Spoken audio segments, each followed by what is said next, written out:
it's no secret that we've had to find a different way to communicate with people since this pandemic.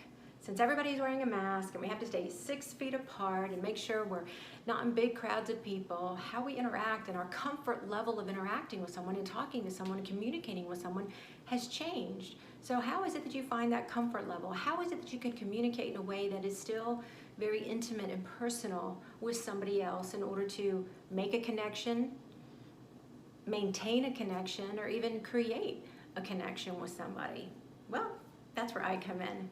I'll continue to give you my tips about body language and figuring out if someone's pulling the wool over your eyes, lying to you. But then I also want to give you some new skills. I want to share with you ways of interacting with people and still making it very personable and making that connection even with all the social distancing and safety precautions that are in place. How do you do that? How do you read people's faces? How do you engage with somebody? How can you still tell if somebody's interested or in you or want to continue to talk to you with the social distancing and people wearing all these face masks? Well, I'm going to bring that to you. And then also, how do you present yourself on camera? No longer are we doing in-person chats.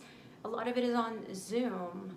Gone are the days of in-person meetings and conferences and trade shows. Now everything is being done virtually. So how is it that you can do that in an impactful way? Even job interviews, right? A lot of them aren't person to person. They're not in person or face to face. What are they? They're virtual. So how is it that you can come across strong and confident when you're talking to people on these Zoom calls? There's one way to do it when you're talking with friends and family, and there's a totally different way to do it when you're talking about professional relationships.